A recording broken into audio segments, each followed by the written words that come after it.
everybody. Can everybody hear me? Raise the hands in the back. Darcy, thank you. Yay. Kim and I are here to talk about advanced care planning.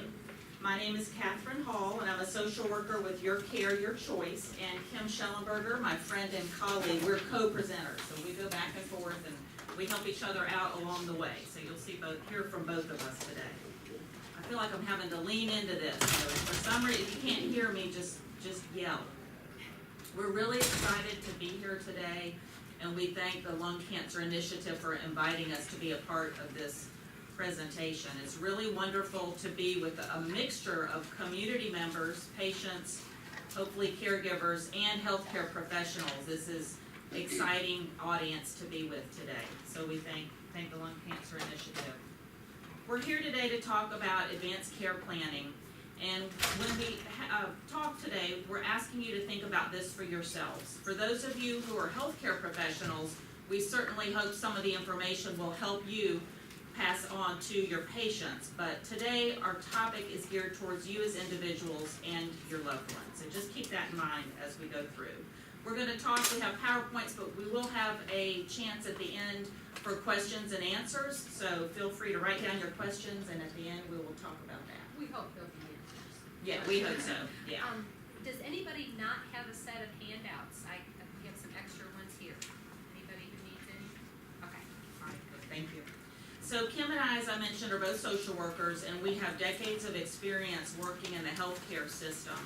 We've both worked in palliative medicine, and we've seen when folks have participated in advanced care planning, what a difference it makes when that planning comes into play. So we want to share some of our expertise with you.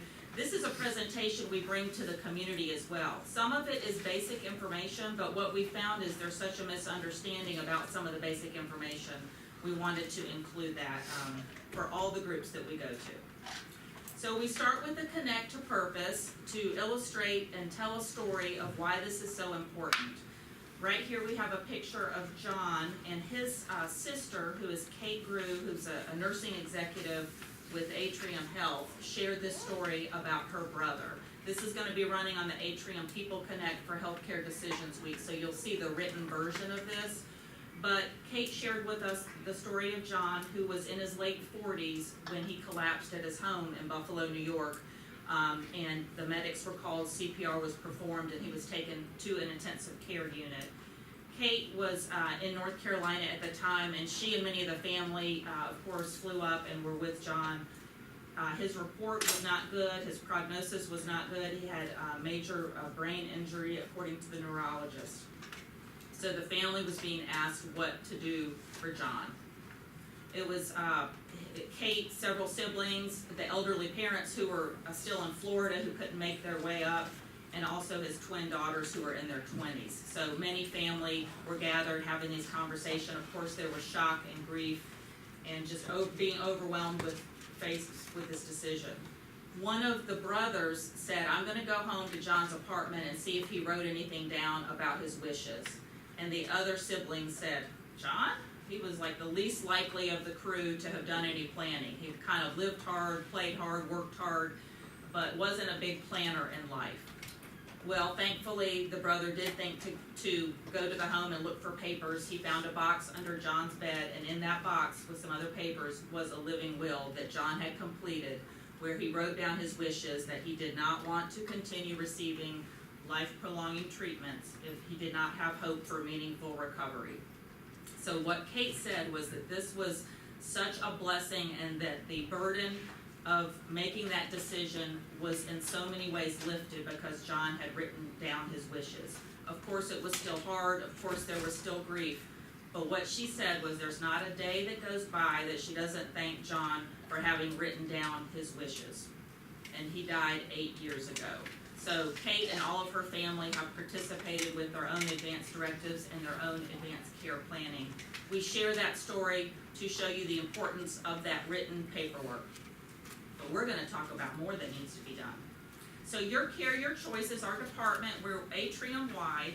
And what we're asking people to think about is, who do you want to make your choices when you can't? And we're advocating that every single person over the age of 18 plan ahead for their care, regardless of what their health condition is. We want people to think about it, talk about it, and then write it down. That's our 3-step process, and you'll see some of that in our written materials. So I'm gonna pause for a minute and talk about what we plan for and what we don't plan for. We tend to focus on the joyful activities, of course, birthdays, weddings, retirement, but a lot of times we don't focus on planning for the end of our lives. Sometimes we even plan for what will happen after we die, such as I want to be cremated, I've got my funeral arrangements here, but we don't plan for that dying process. And that's really where we're trying to move the needle and have these, encourage these conversations to happen way ahead of a crisis. So it always seems too early until it's too late. We don't know when the day's gonna come when we can't speak for ourselves. And for most of us, the majority of us, there will be a time in our life when we can't speak for ourselves. So at this point, we pause and ask you to raise your hand, we got little party favors, if you have already completed your healthcare power of attorney and or living will. And Kim has little gifts for everybody. Keep your hands up until you get your prize. It'll take you a minute to get them around. So what you have is a little phone backer, goes on the back of your telephone if you would like that, and a wallet card. The wallet card has, I have an advance directive, and here's where you can find it. And here's who my healthcare power of attorney is. Yay, y'all have done great. This is more than we typically see at groups. I'm telling you, community groups or healthcare professionals, this is a good percentage of you guys who have already started. But for those of you who have your hands up, you're not off the hook. We've got other information, and it's important to stay tuned for some of the other steps that you can take. So just stay tuned.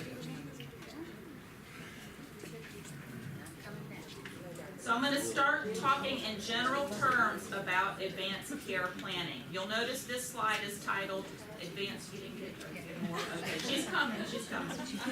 This slide is titled Advanced Care Planning, not Advanced Directives. Advanced directives just refer to that final written paperwork product that we hope everybody will do. But advanced care planning is so much more than that.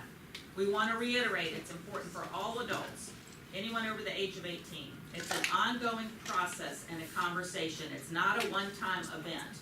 Sometimes people do their documents with an estate during their estate planning, and they put them in a file, and they never have a conversation with the person whose name they put down. That's not good advanced care planning. That's just doing the paperwork. It allows you to choose what type of treatment you want during times you cannot speak for yourself. I want to reiterate, as long as people can speak and participate in that decision making, of course they are their decision maker. And we hope that this process involves loved ones and your healthcare team. Sometimes even when people have had conversations with their loved ones, they haven't engaged with the healthcare team, and that's really a piece that we're trying to forward a little bit. So I've mentioned the 3-step process that we have. Thinking about it, talking about it, and then writing it down. I'm going to review the thinking about it, and then I'll turn over to Kim for the talk about it and the write it down. So in the thinking stages, for those of you who are just starting to engage in thinking about this for yourself, and for those who have already completed documents, you might want to rethink some of your decisions and just make sure that your documents still reflect what your wishes are. During Think About It, we want you to choose your agent and think about your medical treatments and some of the scenarios that you might be faced with. Your agent, in North Carolina, the person whose name you put down on your healthcare power of attorney form is your healthcare agent. That's the technical term for it. When you're thinking about who to choose, it's important to not just put down the person who you live with, may not be a family member. Who are you comfortable talking with about sensitive topics? Who would honor your wishes? That's really important. Who can make difficult decisions during a stressful time? And who is willing to accept this role? We don't want folks putting their loved one's name down and not having a conversation about it. So it's really important to ask them ahead of time if they're willing to accept the role and why you have them in mind to help them out. We had a lady at a hospital a few years ago who was in her 70s, had been in and out of the hospital, and was back in the hospital, sedated on a ventilator. She had a pulmonary disease, I think it was COPD. And she was back in the hospital, and the medical team needed to know the next steps for care. And they went to the 3 adult children who were there in the hospital at the bedside, and they all disagreed about, kind of what they wanted for mom. One of them said that they were the healthcare power of attorney and they had paperwork at home, and the other one said, no, that's not true. So there was disagreement amongst the 3 adult children about what care they wanted for their mom. The next day, another woman who was the same age as the patient, in her 70s, came up to the desk, and she had a piece of paper in her hand, and she said, I just learned Miss Smith was in the hospital. I'm her neighbor, and I'm her healthcare power of attorney. She talked to me about this, and I know what she wants and what she doesn't want. She didn't want her children to be her decision makers because she knew they wouldn't get along, the 3 of them, and that there was a good chance that they would not honor her wishes. So in that example, it's not exactly all the steps that we talk about. The patient did the thinking about it, and she wrote it down. So in the end, she had the person that was speaking for her, and that's most important. Ideally, she would have talked to the children and they would have known, but my guess is she didn't want to hear the feedback from that over the next few years of her life. So she just named the neighbor, really had good conversations with that neighbor, and then her care wishes were honored. So we just share that example as somebody who, it was very important for them to pick somebody outside that family, and that's certainly their right, and that's what we're asking you to think about for yourself. Can I ask a question before you move on? Is it Yes. required to have it notarized or any sort of a legal? Yes, it is. We will cover that at the Okay. end. It does require, in North Carolina, it's a notary and 2 witnesses. Okay. Yes. We'll talk about that a little bit towards the end. So we want to share this visual with you, and some of you may have seen this before because we have passed it out high and far and low. Raise your hand if you want to get a copy of this, or we can have them up here on cardstock. If you do work with patients, it's a good visual for patient care. This just shows the North Carolina, what we call order of priority. It's kind of the next of kin, but it adds in the legal paperwork. So as we know, we're all our own decision makers as long as we can speak for ourselves. But you'll see that second tier, that healthcare power of attorney, how powerful it is when you put someone's name down, you get it notarized, you're empowering that person to be able to make your decisions. In the example that we shared of the woman in the hospital in her 70s, she elevated someone who would have been, let me see if this pointer works, would have been down here. Her neighbor was an individual with an established contact. Well, instead, by putting her neighbor's name on that power of attorney, she elevated her all the way up here and bypassed the daughters. So this can be very important. A lot of times, for various reasons, people don't want to put their spouse down. And in North Carolina, if you don't have paperwork or any of these other things, this first next of kin designation is your spouse. It's really important for people to understand that. If you have questions, we'll stay after and answer some of those. My favorite part of that spouse part is that if you've been separated from your spouse for 15 years, guess who your decision maker still is? Your spouse, unless you do some paperwork on it. North Carolina does not have common law marriage either. So if you've been living with somebody for 20 years and that person comes to every appointment with you, you've given the healthcare system that person's name and phone number as an emergency contact, that still would not be your legal decision maker. And we see really hard cases a lot of times in the hospital where the most close person who the patient wanted to be making decisions doesn't have the legal ability to do it. So when we get back to it, thinking about advanced care planning is truly the heart of patient-centered care. It's not about withdrawing care or opting out of care necessarily. It's about making sure that all of us get the care that we want and that our loved ones know what we want. Thank you for that example. That's on our website too. We have North Carolina and South Carolina pyramids on our website. I know this is North Carolina, but some of you may actually live in South Carolina. So we've thought about who would be the best person to be our decision maker, and we're thinking about putting their name down on that healthcare power of attorney form. We also want to think about the care that we would want or not want at the end of our life. And this relates to the living will document that we'll talk more about, but we just want to introduce this concept in a more general way to get us thinking about it. Modern medicine can do amazing things, but it can lead to some tough choices. And as we know, with all the technology we're seeing, probably in the future, the choices and options may even be more complicated for people. So what it really gets down to is talking about what's most important for our own personal goals and values, and what outcomes are most important for us and for our family to know about that. So we've got two scenarios that we're going to ask you to think about. We don't have time in this discussion presentation to have a discussion about it, so we just ask that you think about this for yourself. If you were involved in a car accident and were unable to speak for yourself, in this case, you are getting treatment to keep you alive and comfortable. Doctors believe you have irreversible brain damage and will not regain the ability to know who you are or who is with you. So the question that we ask you to think about is, would you want to have machines keeping you alive, and if so, how long?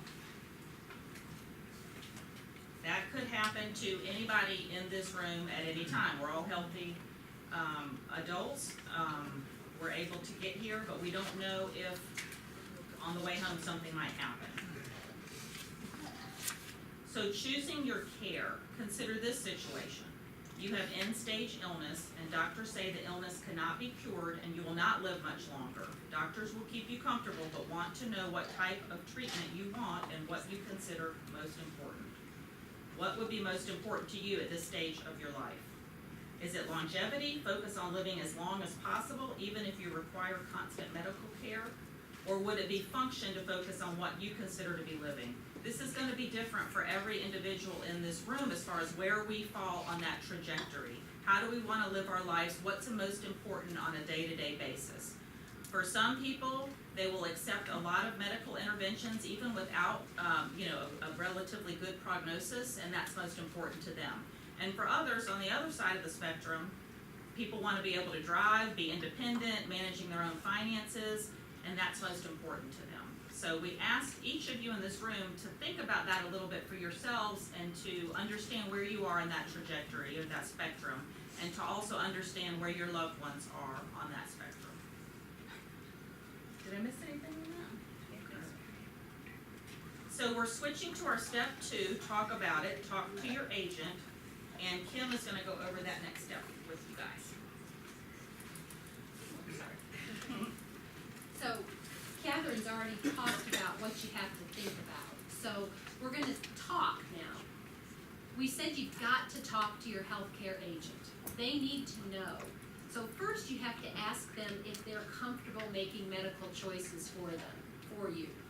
It's really important that they are comfortable with that. And then you have to choose a person that you are comfortable sharing information about your personal values, your beliefs, and your choices for medical treatment.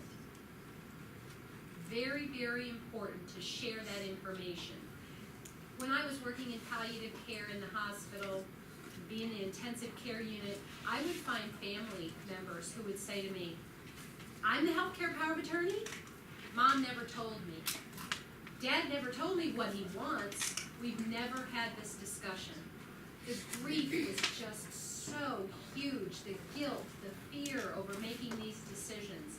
So difficult for those people because they didn't know what their parent or their wife or their husband or whoever, what they wanted.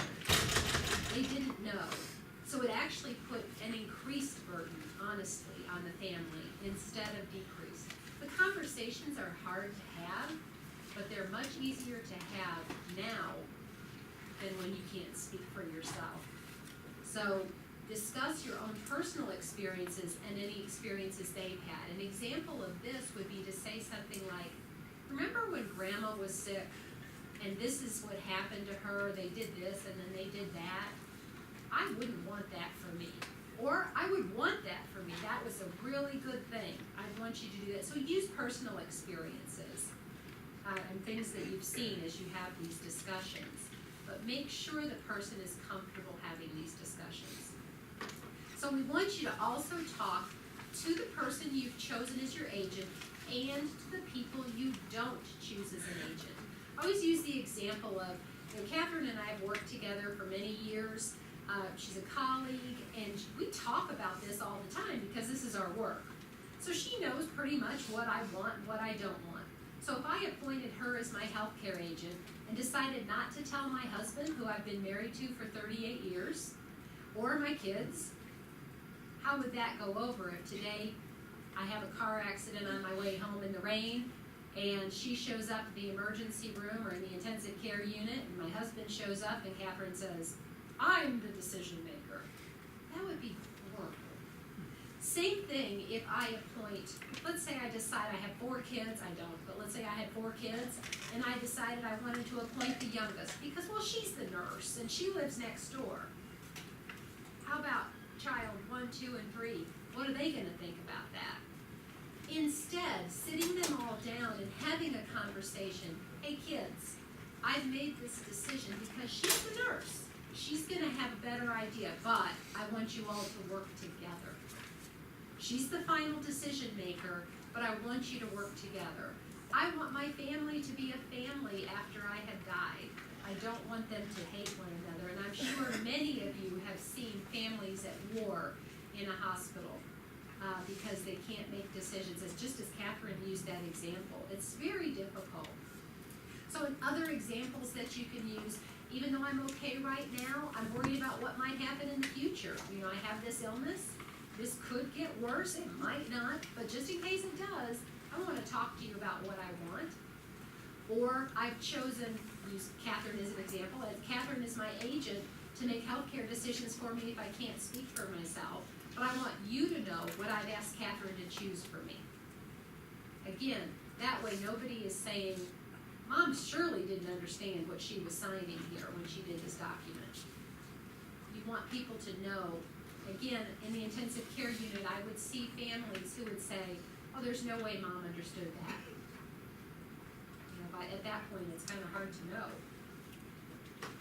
Next, of course, we want you to talk with your physician and talk about the types of medical treatments. If you do have an illness, what might happen in the future with my illness? What could I expect might happen? It might not. But how should I prepare my family and my healthcare agent? And if you know what you want, you should tell your physician. We're going to show you a short video. This is Diane Sawyer, and this is one family's conversation about advanced care planning. Whoops, maybe it's not. Let's try it again. And finally tonight, ABC News wants to join you in something right at the heart of the American family. How we can all help the people who care about us make decisions near the end of our lives. And 9 out of 10 of you have told us that we should all be talking about it at all ages, what we want. And yet only a fraction of us have done it. And we know it makes a huge difference in the health of the caregiver as well as those cared for. So ABC News has taken cameras inside a vital, loving family, part of a new community, deciding to have the conversation. This is 85-year-old Norm and his daughter Maureen. My dad is 85 today. He's still very, very active. He's a wonderful friend. Throughout life, daughter and father have always talked about everything, except one thing: how to control the end of your life in the same way you control the prime of your life. So dad and daughter gather the family together, 3 generations, for an act of love. And so now we're just asking that you share some of your thoughts about what you would like at the end of your life, so that we can honor your wishes. They are part of something new underway for families in America that says having the conversation is a gift parents and children give each other. And there's proof of the difference it makes. Studies show depression rates plummet after a loss if the families have had the conversation. Renowned physician Dr. Atul Gawande says doctors and nurses see it firsthand. When you're there in that moment and you're talking to the family and you're saying, how much will it bother your father if he ends up this way? And they say, more often than not, I don't know. We never talked about it. That it is incredibly traumatic for the family, for the doctors involved. There's often conflict. It can tear families apart. So Dr. Gwande has become part of a team led by Pulitzer Prize-winning writer Ellen Goodman. It is called the Conversation Project. It is a kind of guide for families looking for a way to begin. If we give them a way to talk about it and give people something to hang on to when they're afraid to start this conversation, they can do it and pass it on. Families like the Jennings. They looked over the conversation guide before they sat down together. First, there's laughter. My golf swing's still good. And then Dad directly eases his daughter's guilt and worry about having put their mother in hospice. I felt like that meant we were giving up on Mom. She was in a lot of pain, and I think it was handled real well. And next, Maureen asks her dad for clarity on what he considers a good end to a great life. So if you were in a condition where you couldn't make decisions for yourself, how extreme would you want us to take measures to save your life versus letting you go? Well, I think I'm ready to go anytime. You know, I wouldn't prolong anything. I mean, I've lived a great life. Pretty lucky. And because of you guys, you know. And Unexpectedly, a grandson is inspired to speak up about his own wishes for his own life. That if there was no meaningful communication, that I would want you to stop trying to intervene. we aren't ready for you to go soon. Well, we're not ready for you to go that soon either, so. One by one, the others weigh in, all ages. Don't do that. Happy birthday, dear. And with that, another family has joined a kind of estate planning for the heart. A conversation beginning in America. So that gives you an idea of, they made it look easy, but it's a hard conversation to have. But it's so important, because if something happens, they now know what each other wants. The next section we're going to talk about is writing it down, which is the question you were asking about. So how do you do this? We use the North Carolina Practical Form, which actually combines both a healthcare power of attorney and a living will. You can do either both sections or only one of the two sections. The nice thing about it is it allows you to only have one signature on it instead of having to sign multiple documents. The healthcare power of attorney, as Catherine said, is where you can appoint a person to make your medical decisions anytime you can't make them for yourself.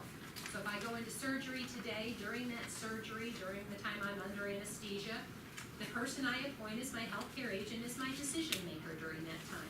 When I wake up, I'm the decision maker again. A living will is different. A living will also goes under, if I'm unable to make a decision, that's the first criteria. You can also say, if I have an incurable or irreversible condition that will result in my death in a short period of time, or I'm unconscious and cannot regain consciousness, or I have a condition that led to a substantial loss of my ability to think, like an advanced dementia.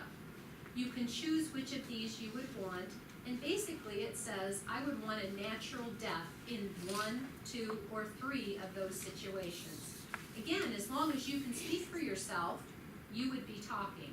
If you can't speak for yourself, the document is there to speak in your stead. The living will is a gift that you give to your healthcare agent so they know exactly what you want in that situation. The healthcare agent power of attorney is a gift you kind of give to yourself. I'm making sure that I know my wishes are going to be followed. That form is in your packet in the brochure, just if you're, the North Carolina practice. So, just to make sure we're clear, a living will is not about your possessions, it is not a do not resuscitation order, and it is not used for emergency decision making. An example, I have a living will and a healthcare power of attorney today. If something happened and I fell out right now, I hope that you would start CPR if I needed it, take me into the hospital, put me on a ventilator if that's what I need. I'm not aware of any medical conditions that I have right now. The living will would not stop that from being done. But let's say a week goes by and the doctor looks at my husband and says, okay, we've done all these tests, she has irreversible brain damage, didn't get enough oxygen to her brain during the CPR, or there was a major stroke, that's why she fell out, you know, whatever it was, she's not going to wake up and know who she is or where she is and who's with her ever again. What are we to do? That's when he pulls out the living will and says, this is what Kim said she wanted. So it's a down the road document, it's a legal document. If you wanted to talk about do not resuscitate orders, that's a different topic, and we'll kind of touch on that for a second. But just to make sure, because we've heard a lot of people say to us, I've got my living will, so I'm covered, I am a DNR. No! And then I've also had people say, I am not doing one of those living wills because I am not a DNR. I'm like, no! There is a lot of things in between there. It is not an emergency order, it's a down the road. It's a down the road document that can be used. So, finalizing your choices. This is exactly what you said. We do require, you have to sign this document in the presence of 2 witnesses and a notary. We're hoping to get that requirement changed. One of the things we're advocating for in the state legislature will be to drop one of those requirements, because that really puts up some burdens for people. They can't get a notary and 2 witnesses together. And the 2 witnesses are actually kind of difficult to get. They can't be related to you by blood or marriage. They can't be entitled to any portion of your estate. And they can't be your health care provider if you're in a hospital, or can't be your doctor, can't be your doctor's office employees. So it kind of has to be a friend. And that's just a lot of people to get together if you're homebound and sick. It's hard to do. But we do offer opportunities to get this done. So where can you get it done for free? Again, in your packet, you do have information about where you can get this done for free. One of the locations is right here at LCI. Once a month, a 1-hour opportunity is offered where you can go in and they will have notary, witnesses, everything you need, paperwork and assistance to complete your documents. We also offer it at CMC Maine. We offer it all throughout the region. We have libraries that we are having these workshops at. National Healthcare Decisions Day is coming up. Are they doing one here? Yes, there will be a table out in front of Caribou that week of April 15th. So you can get it done then, but there are lots of opportunities. That paper that you've got has those opportunities, and at the bottom it has our website, which you can check and see if there's anything else. You can email us and we can let you know if there's anything else. I was gonna say too, those are open to the public. They don't have to be receiving care at Atrium. It's totally free, open to the public. So if you are teammates of Atrium and you wanna bring your loved ones and they don't get care here, that's totally fine. Everybody is invited and it's totally free, and the notaries are present at the workshop. If people aren't comfortable and don't wanna get it notarized, there's no obligation to do it. They just came to learn some about it, that's fine. Yep, absolutely. It's just a really good opportunity to have it done. And again, we hope you refer patients as well as teammates. We want everybody in your family. So the next, yes?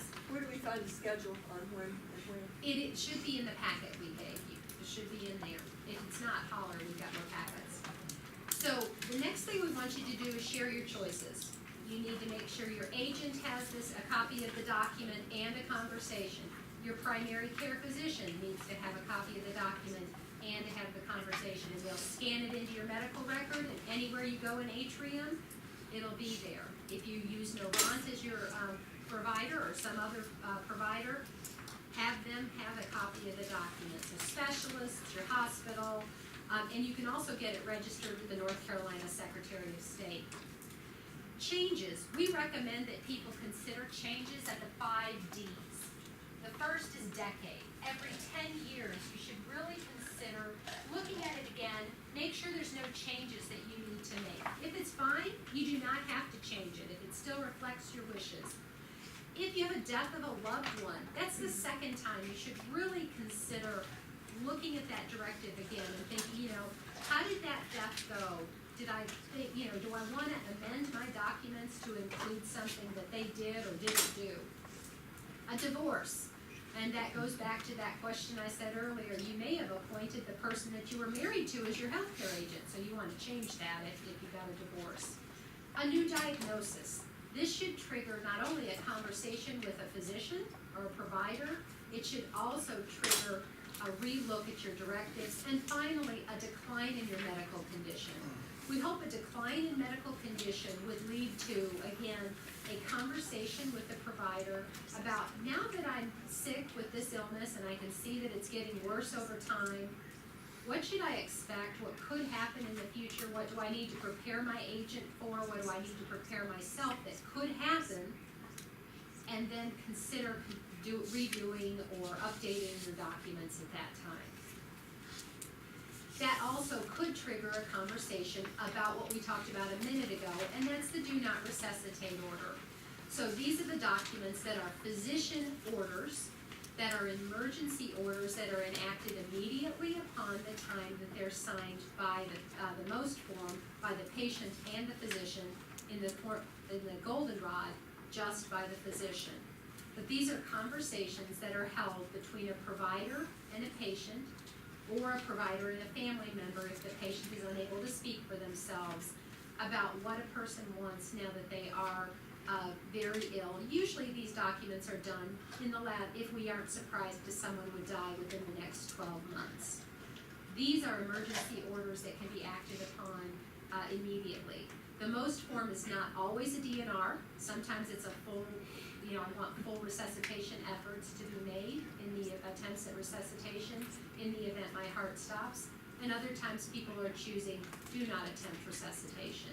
We have information about this. We can talk more if you would like. I'm going to point out that those are not advanced directives. The healthcare power of attorney and living will are the advanced directives important for anybody over the age of 18. And the medical orders are part of your advanced care planning at a certain stage of your life.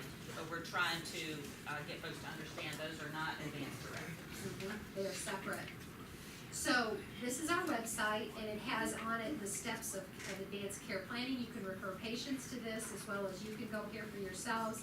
The conversation starters that were in this PowerPoint are in there. The forms are available there, and a copy of those workshops that we update that if you say I'm not ready to go yet, but we'll keep that updated as we add additional workshops. Remember, this is a gift you're giving to your loved ones.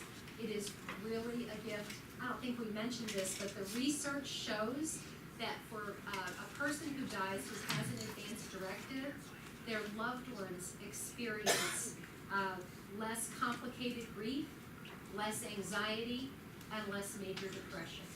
It truly is a gift you can give to them to take that weight off of them and even off of yourselves to know, okay, my wishes are going to be followed. I've written these things. So thank you. We're here to answer any questions, or hopefully answer any questions.